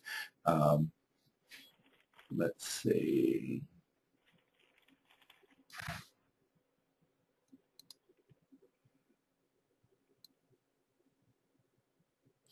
Okay, I see that Ari has raised her hand, so I'm going to unmute you, Ari. And thank you, Alan. Hello, dear. Hi. Thank you. That was very helpful when you went over what I had asked about last week, working with the customer. And so if you could work with me for a few minutes with my tic, I want my paintings and drawings to emulate unconditional love. Okay, so just tell me that again. What makes your perfect customer's tic is? I have a whole page here, but well, we do need to distill it down to one sentence. So, you know, right. What are the really? I want my paintings and drawings to emulate unconditional love. Okay. So is another way of saying, is there being unconditional love? I'm sorry, what did you say? They are being unconditional love. They are being the product. My paintings are love. Yes, I'd like them to convey, to transfer that. I feel that people feel it. I just look at their face, and That's how I know. Okay, so say more about that.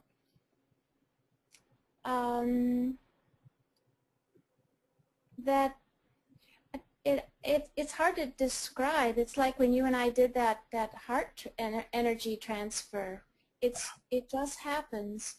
But I believe that it's a co-creating, because I believe that the paintings and drawings that I have done, somebody has ordered somewhere. It's like a restaurant. Somebody has ordered it, and I come out of the kitchen, and I'm like, where are you?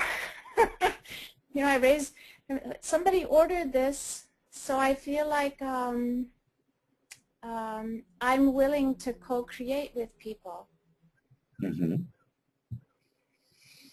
Okay. And so that their lives are energized as well as more peaceful. Mm-hmm. So that they have I don't know, it transfers divinity to them. That maybe it's an animal, maybe it's a landscape, maybe it's a drawing of them. But it opens up their heart, and they just start having a greater experience in their lives. Mm-hmm. So that's how it affects me. So. Well, and as I said to Alfie, this is all about you. So that's what's beautiful in the law of attraction, is that like attracts like. What makes you tick is what makes your perfect customer tick. So, you know, what makes your perfect customer tick is being unconditional love. It's co-creating not only the artwork that you're doing together, but the life that they're living. They're more energized. They're more peaceful. They're tapping into their inner divinity. It opens their heart. So if you were to kind of distill all of that into a sentence, Ari, how would you write that sentence of what makes me tick? What makes my perfect customer tick?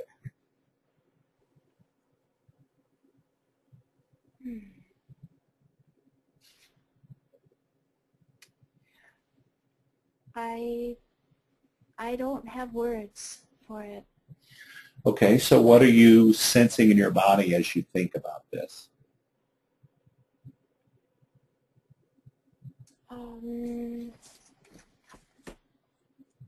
That the colors make me sing. Mm-hmm. And, well, singing, I think singing is your breath is the closest you can get to divinity. It's your connection. Right. Okay. And so as you're thinking about your perfect customers and what makes them tick and what makes you tick, what are you feeling in your heart?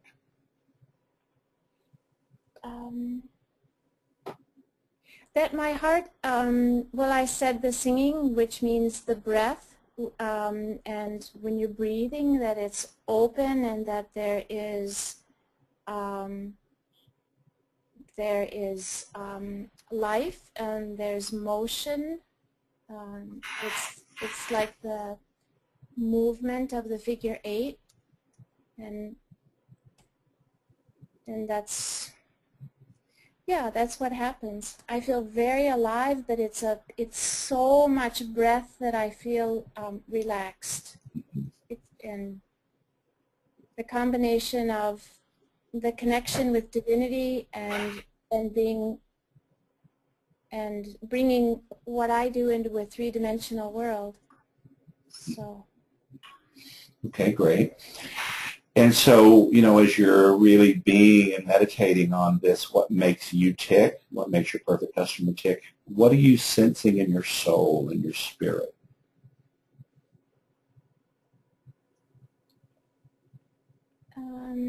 A life. Life. Okay, say more about that. That there is there's not only colors in what I in my paintings, but there is motion, and there's a life, and there's breath, and there is a sense of okay, here we go. There's a sense of the physically physically interacting either with that animal or interacting, you know, being one with the animal that I draw, or actually being in the landscape, inside of it. So it's experiential. It's an experience. I would like people to meet their souls, to be one with their souls. Okay, so what makes you tick is experiencing the souls of your perfect customers. Right, because that's how I did Alfie's. You know, she and I, we didn't know exactly what it would look like. And so the place where I got the answers was I talked to her soul. And that's how it happened. That's how it manifested on the earth plane.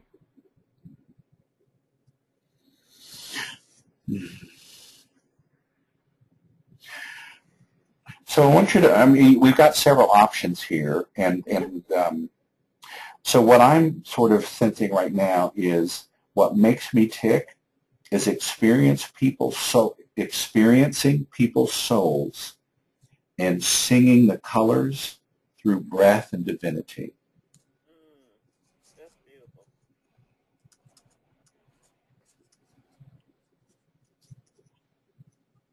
How does that sound? Experiencing people's soul through breath. And singing the colors, or singing their colors, through breath and divinity. Yeah. And I mean, you know, I invite you to meditate with it and sit with it and really let it percolate and get the right words for you, so that it is something you can really, you know, stand up in the mirror and just look into your own eyes and say, what makes me tick is experiencing people's souls, or loving people's souls and singing the colors that I find there. Yeah. Yeah. And one time I was... Go ahead. One time I was in our Natural History Museum, and I think I was teaching, but I was sitting in a chair drawing one of the stuffed animals next to a student, and a boy about 4 years old came up to me, and he looked me in the eye because I was sitting in the chair, and he said, are you an artist? And I said, yes. Do you like to draw? And he said, yes. And I said, you're an artist. And he put his arms around me, and he just held me as tight as he could for, it felt like forever. Beautiful, beautiful. And he let go and he backed away. And that's kind of the experience that I have when people connect with my work. So. Well, and the clearer and clearer you get about who you're being in your work, the easier it is to attract the people that are going to resonate with that and get the most value and benefit and the greatest healing from your work.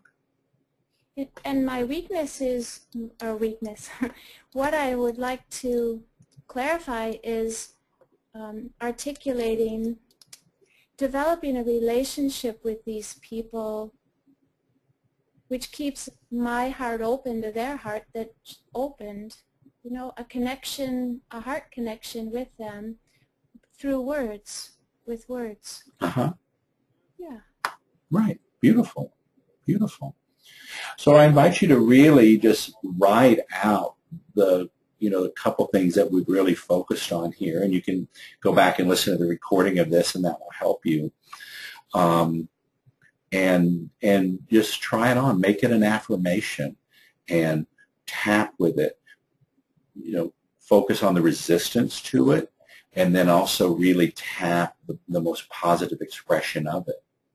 And all these beautiful phrases that I've written down here, they're being unconditional love, they're co-creating, energized, more peaceful, divinity, opens up their heart, colors make me sing, breath and breathing into divinity, light, motion, open-hearted, relaxed, colors, physically interacting, experiencing their souls.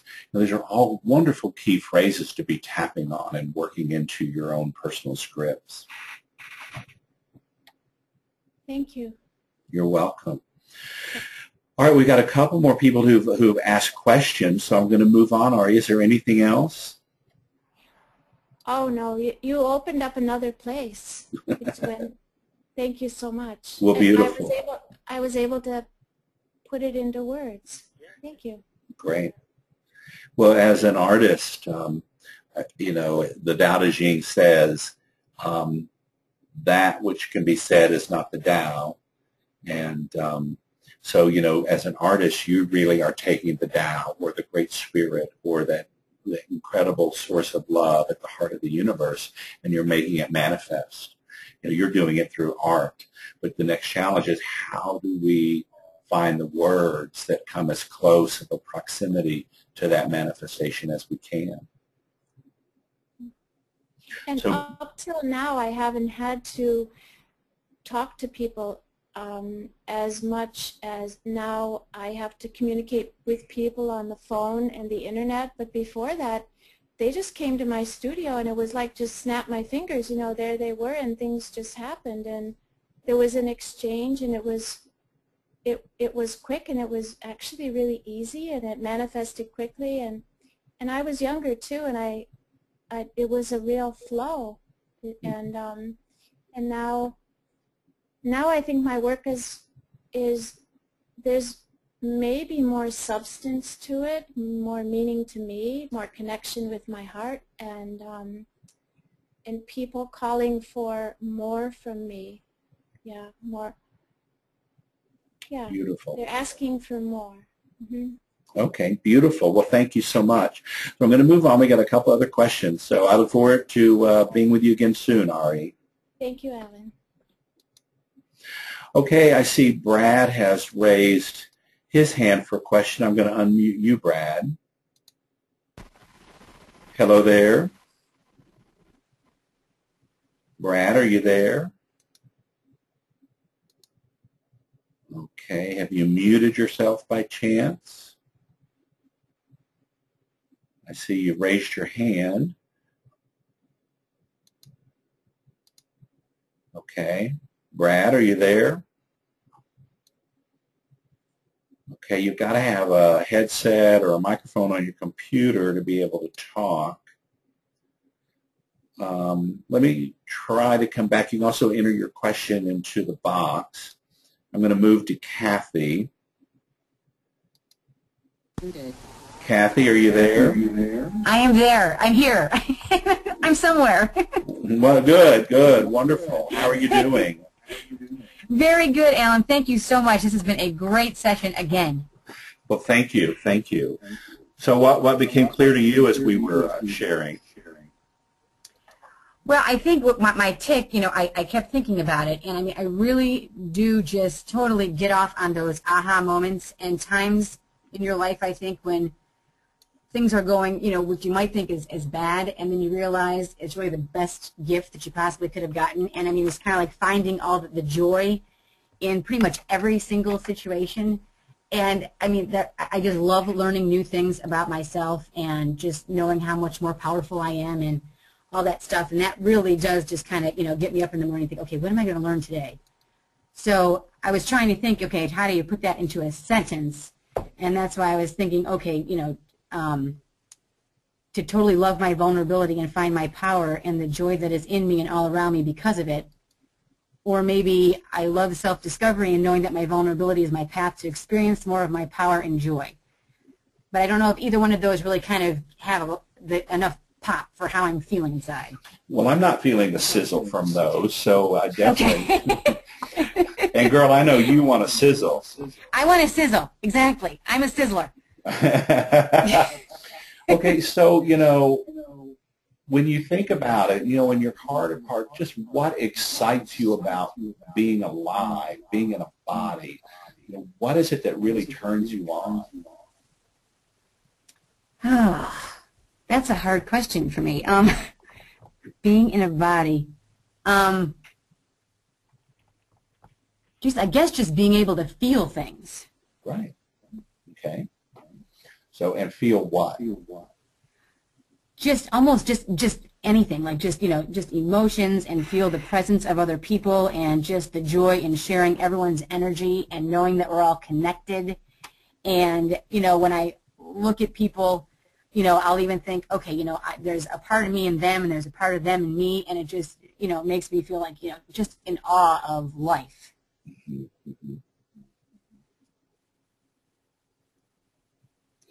Well, here's a real simple tick for you, Kathy. Okay.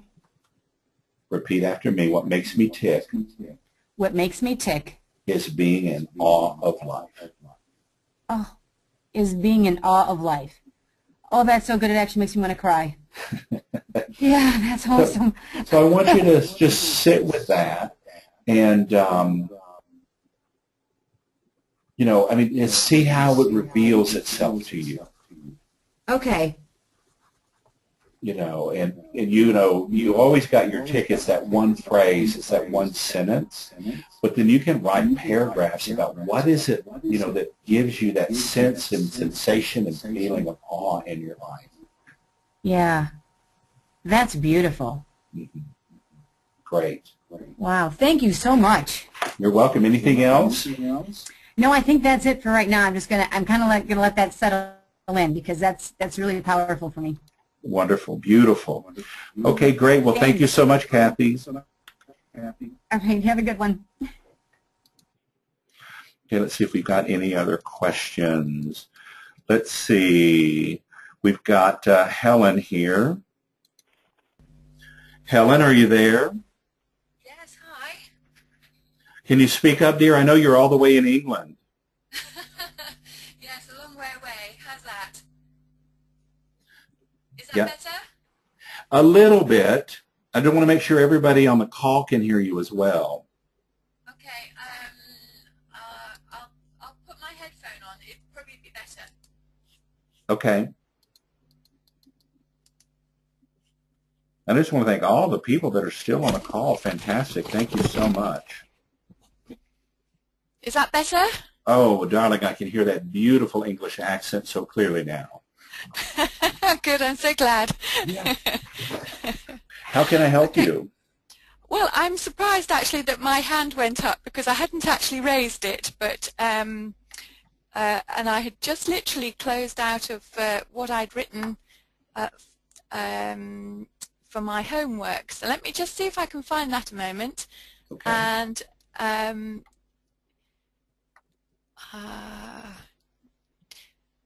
as always, it's going to be the last thing I see.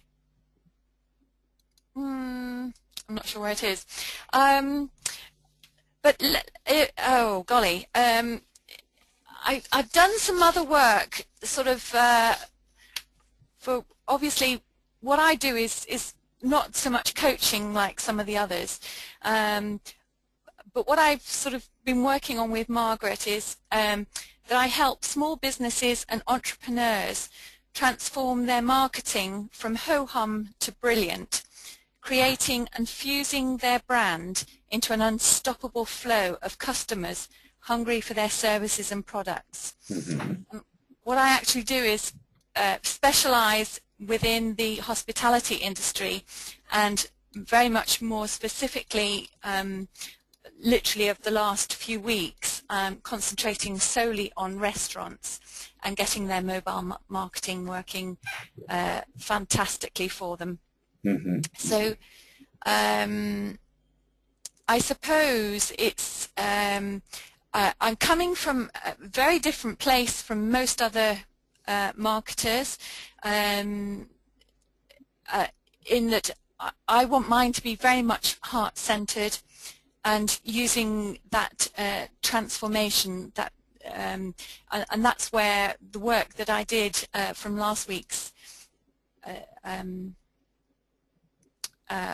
work was, you know, coming from that heart-centered place. Right, right, great. Okay, so what makes you tick, Helen? What makes me tick? Mm-hmm. Let me just find that stuff, because I wrote it all out, and I was really pleased with what I'd done. So if I can just find, oh dear, why is it one always wants to find something and never manages to find it when you want? I just literally closed down on it as well. So let me just see if I can. Oh dear, let me just. Where did I file it? Oh bother, how annoying. Well, basically what makes me tick is, oh God, I can't remember what it was said. One of them was that I absolutely love helping other people in business really getting the most out of their online marketing. I love that creation bit. I'm not technical, and I come very much from that marketing base. But when I can show somebody how to get more customers through their door that are really going to make a difference to their business, that's what really lights me up. I love it. And using all the tools that in most cases people are probably afraid of and tend to think, oh, well, that's something I'll do another day when I, you know, learn more or get more time, or so they just, or you know, that's a real-time suck, something like Facebook or something like that. But what I'm doing just at the moment with this mobile marketing is absolutely amazing, because everybody carries in their pocket or their handbag, you know, a mobile phone, and when they're searching for, obviously particularly food, they almost always turn to their mobile phones to find out where's the nearest restaurant or pizza house or whatever it happens to be. And 9 out of 10 times their website is absolutely impossible to read and get any information from.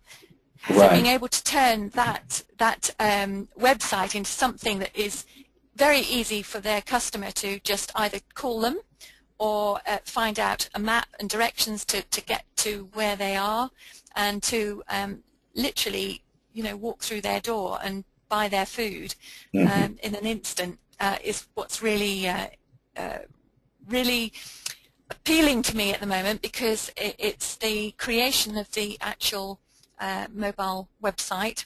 So that appeals to my creative side. I love doing that sort of thing, and also being able to make that really big difference in somebody's bottom line. Okay, so this is what I'm hearing, and please just bear with me. So what I hear you saying is that you love showing people how to harness the power of love to get more customers. And that you like showing them the tactics and the strategies, the hottest, the best, the most current tactics and strategies to use that love to get those perfect customers into their door and having great experiences in their restaurants. Yeah. Okay. So I invite you to kind of, you know, take the things that you said and then notice how I just distilled that into 2 sentences. You know, you talked about being heart-centered in your business. You know, so, you know, when we are in our heart chakras and our heart centers, we're being love. You're harnessing the power of love to get more customers. And showing those your clients, the latest cutting-edge strategies and tactics that make it easy and elegant to attract those, to use that power of love to attract those clients. Yeah, sounds good. And then, as I've shared with Fiona and Alfie and everybody, it's like you take what you write and then you try it on. You see how it fits. And for me, it's always going to the mirror and using it as an affirmation and looking myself in the eye and repeating it until the wording just feels right. It's where I get to polish the wording. And then once I've got it, I can really then that almost becomes your what we say in America is your unique selling proposition, your USP for your business. Yeah. I show people to harness the power of love to get more customers. Or I show restaurant owners how to harness the power of love to get happy customers in their restaurants. Yeah. But I'm going to use the word that I use with Kathy. It's got a sizzle for you. Yeah. When you say it, you want to get goosebumps. It tingles you on the inside. Yeah. That's when you know that you found a tick. Yeah, I like that. Get the sizzle. Yeah, yeah. Very apt for a restaurant. Yeah, there you go. Perfect, of course.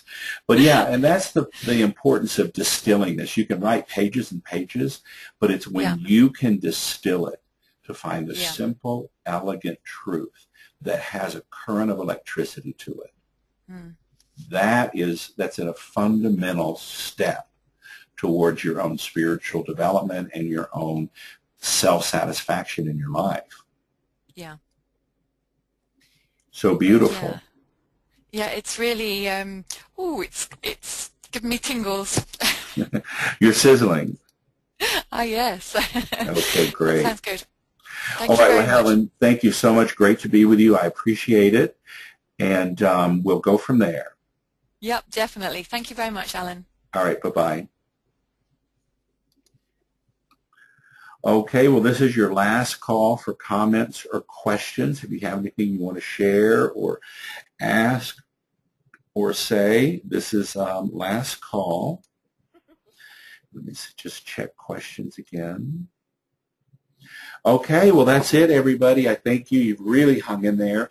I want to say a special thank you to Alfie and Fiona. Are you guys still hanging in there with me? Still here. I am, yeah. Thank you so much, especially you, Fiona. I know you've got all of Arizona and Sedona there tempting you and calling you. You've really hung in there for a couple of hours with us. So thank you so much. Thank you, You're Alan. very welcome. Thank you. This has been amazing, Alan. Oh, wonderful. Great, great. Well, I appreciate everybody's time and attention. Thanks for being with us, and blessings to you. And until we have the opportunity to be together and meet again, thank you. Thanks, Alan. Love you. Bye. Bye-bye. Thanks.